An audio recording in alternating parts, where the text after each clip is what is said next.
या ठिकाणी जनसेवकाचा या कार्यक्रमाला 100 म्हणजे शतक महोत्सवी अशा प्रकारचा हा उपक्रम झालाय। हा उपक्रम जो आहे या उपक्रमाच्या माध्यमातून आमची हीच भावना राहिलेली होती आणि राहणार आहे की या शहरामध्ये शहराच्या पलीकडे देखील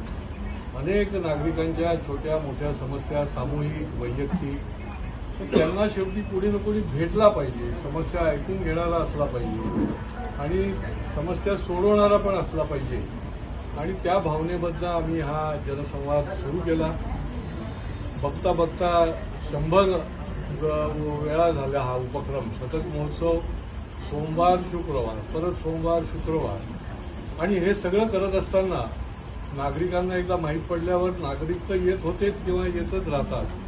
परंतु आमचे सहकारी जे आहेत सगळे,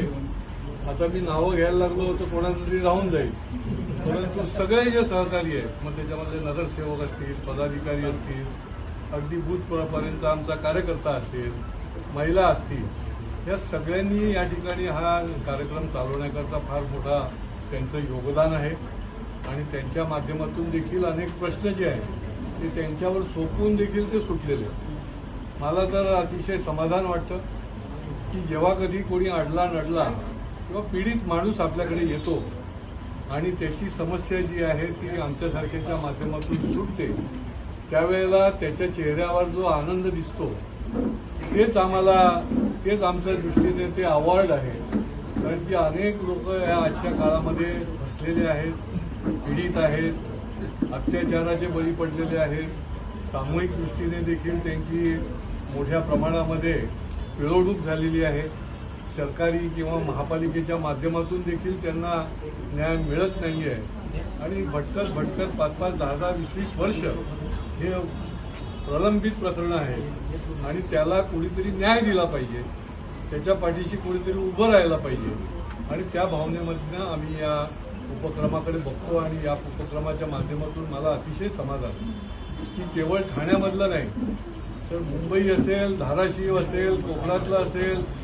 सगळ्या भागामधले लोक हक्काने या ठिकाणी येतात आणि आम्हीही त्यांना काही विचारत नाही की तुम्ही इथले नाही आहेत, कुठे आले। जो येईल तो जगातला कुठलाही माणूस त्याची समस्या घेऊन आला आणि ती जर न्याय्य असेल तर त्याला आपण वाचादुष्टी फोडली पाहिजे,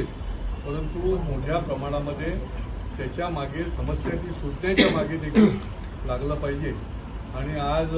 हा 100वा उपक्रम आहे। मला निश्चितपणे खात्री आहे की पुढच्या काळामध्ये देखील शेवटी आपल्या हातून चांगलं घडत राहायला पाहिजे। केवळ लोकांनी निवडून देऊन आपण नुसतंच निर्वत बसण्यापेक्षा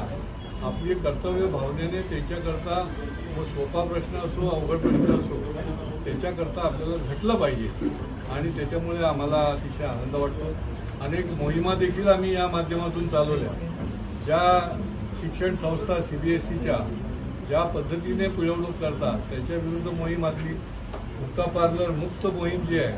ती या माध्यमातूनच आम्ही गेली 4 वर्ष चालवतो आहोत। अनेक प्रकारचे किंवा महापालिकेमध्ये अनेक भ्रष्टाचाराची प्रकरणं असतील, या जनसंवादाच्या कार्यक्रमाच्या माध्यमातून अनेक दुराचारी, अन्यायखोर, भ्रष्टाचारी अशी माणसं जी आहेत ती या जनसंवादाच्या माध्यमातूनच उघडी पडलेली आहेत आणि याच्यामध्ये माध्यमांचा देखील मला खूप सहयोग मिळालेला आहे। त्यांना देखील मी मनापासून धन्यवाद देईन की या माध्यमाच्या माध्यमातून मग ती इलेक्ट्रॉनिक असेल, प्रिंट मीडिया असेल, यांच्या माध्यमातून अनेक लोकांची जी आहे ती तिथं उघडं पडलेलं आहे आणि अनेक लोकांना जो ते लोक अन्याय आणि अत्याचार करतायत त्याला वाचा फोडण्याचं काम या माध्यमांनी केलं आहे आणि त्याच्यामुळे मी शतशः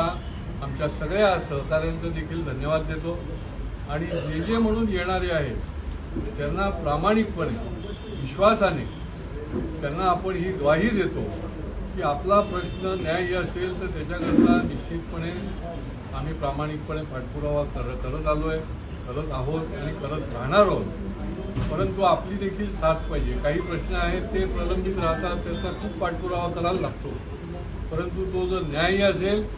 तर तो या आमच्या जनसेवकाच्या जनसंवादामधनं सुटल्याशिवाय आम्ही स्वस्थ बसणार नाही एवढं तुम्हाला मी आश्वासित करतो आणि या निमित्ताने सगळ्यांना धन्यवाद देऊन माझं मनोगत पूर्ण करतो. जय हिंद, जय महाराष्ट्र.